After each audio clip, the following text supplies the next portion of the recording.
So I had my red waxy begonias in here over winter. It's an experiment. I did not water it, and I had it near my washer and dryer. So, oh no, did they all die?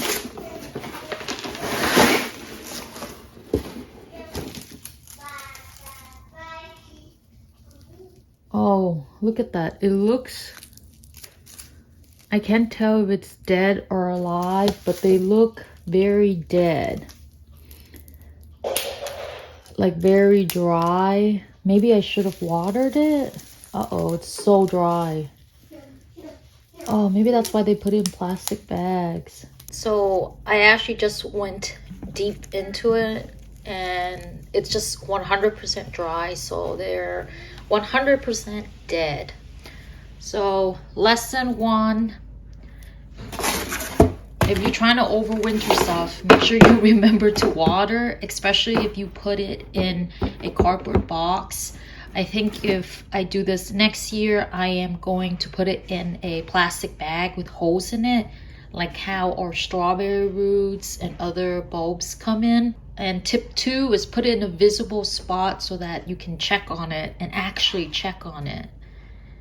This is my overwintered lemongrass. I started out with 2 huge vases, and the issue is the opposite of what happened with my begonias.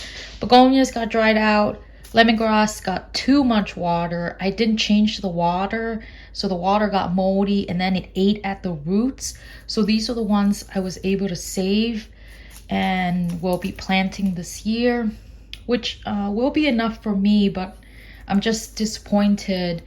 But then again, it's just I have to recognize how much time I have in the winter and just how proactive I want to be for overwintering. So next year I'll keep them in a pot, because with keeping them in a vase you got to change the water out, and apparently that was too much to ask of me. This is my overwintered sun gold cherry tomato. It's a hybrid. That's why I overwintered it, because I just didn't want to deal with the seeds not coming out true, which did happen to me.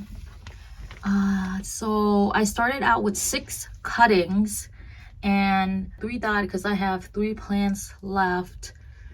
And at first they were doing so well, but I went on vacation and then they started dying. So then I trimmed back the leaves and it revived. So this one is actually putting out blossoms and fruiting. The other one I have over here did as well, but then I think I strained it too much. So then I cut it back and then trying to root some more there. So sun gold is doing good. Once the weather warms up, I'll be hardening it off and bringing it outside. So the third lesson that I learned is I'm better at keeping things in pots alive under my grow light.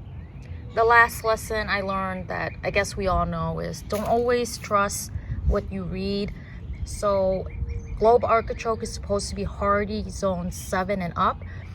And in this patch right here, I had so many globe artichoke babies and other plants, but they all died except for this one.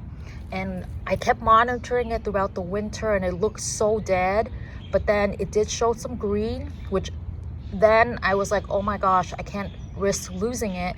So I put a frost protection cover over it to cover it up a little bit.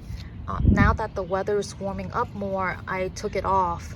But for globe artichoke in zone 7A in Virginia, I would say you need to protect it if you want to ensure that you keep your artichokes, which I'm also starting from seeds. This is a globe artichoke seedling, by the way. They're so cute, so that's why I want to share it. Okay, that's it for my overwinter lessons learned for now. I'm also having some lemongrass outside overwintered. They're probably all dead, but we'll see once the weather gets nicer.